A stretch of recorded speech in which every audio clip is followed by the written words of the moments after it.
feel it's so important that you, our viewers, stay safe online. And that's why we are joined now by Matthew Becker. He is the Chief Technology Officer with Clark County Credit Union, and he is here with some cybersecurity talk. Hi, Matthew. How are you? I'm doing great. How are you? I'm great. I'm not so great when I hear stories of people getting ripped off, especially online. It makes me really mad. Yeah, me too. Very much so. Let's talk in general about how people can stay more safe online. For one thing, you never want to give out your personal information. Yeah, absolutely. Never give out passwords, credentials, you name it. Just keep that all internal. Change out your passwords, make them difficult for people, for yourself, and just really keep those in a good spot. A lot of people use password managers, which is a great idea. But don't reutilize passwords from website to website because if one's compromised, then they're all open at that point in time. So just really vary it, difficult passwords, and just keep them very secure. Yeah, I tell you, this whole managing and wrangling of the passwords and changing of the passwords, it's quite an endeavor, not to be underestimated. One of the things that is the most challenging, I think, is just keeping them all straight. And the more difficult you make them, the harder they are to remember, right? So having that one secure place where you keep all your passwords and making sure they're updated is key, isn't it? Yeah, definitely. I mean, there's some software out there that you can utilize to help you with that. There's a lot of companies that offer password managers that really can keep those all in one place, and then you just have one master password that's super secure, and it really helps in that regard.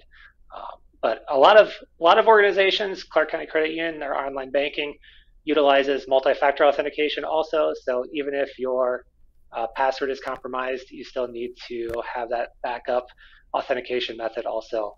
So again, if that's an option for your organization, the website, definitely take advantage of that also. Excellent. That it's key that you offer that resource.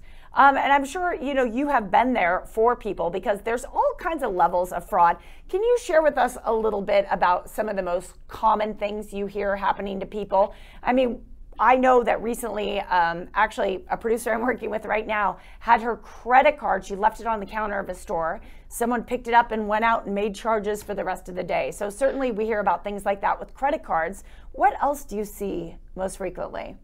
Well, the big thing right now is social engineering and having people randomly call you to try to gain access to your accounts. We're finding that to be very common at this point in time. So just be aware that financial institutions typically don't call you, and if they do, they're not asking you for your secure access codes, your passwords, information that they already have. Just be aware that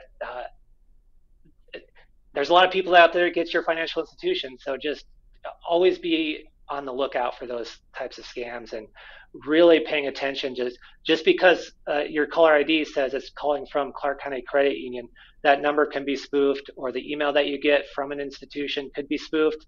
So really just pay close attention when you're on those phone calls or looking at those emails to make sure that they're legit. Yeah, it's tough stuff. Do you ever recommend that people do their own method of double checking of, hey, are you really who you say you are? Let me call you back. I mean, what do you do, if someone calls you? Or should you just be kind of suspicious every time that you get a phone call like that? Yeah, absolutely be suspicious every time. If you are getting a phone call from a financial institution or any organization, it's always good to question it.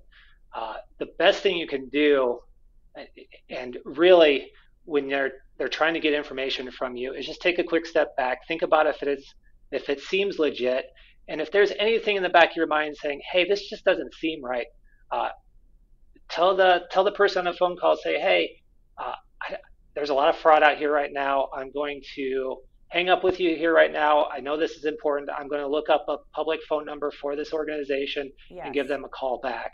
Now, the correct response for the person on the other line would be, that is absolutely what you should do. My name is X, Y, and Z. My extension is such and such. Give us a call, and they'll get you transferred right back to me. If they try to high pressure, like, money's going out of your account, you need to take care of this right now, just know that that's a big red flag. Thank you for that. Absolutely. Where can people go to learn more about all the tips that you've just mentioned, and also all the safeguards that are in place at Clark County Credit Union. Yeah, well, you can definitely visit our website, ccclv.org. We have a lot of resources on there, tips, tricks, things to look out for. But if you don't bank with Clark County Credit Union, go to your financial organization's website. I'm sure there's a lot of information out there. Also, just keep your eye on the headlines of new frauds that are out there. Absolutely. Matthew, thank you so much for your time. And thank you for, kind of spreading this great information. We want people in the Valley to stay safe. No, thank you for your time. Appreciate it. All right, that was Matthew Becker from Clark County Credit Union. The website there is ccculv.org.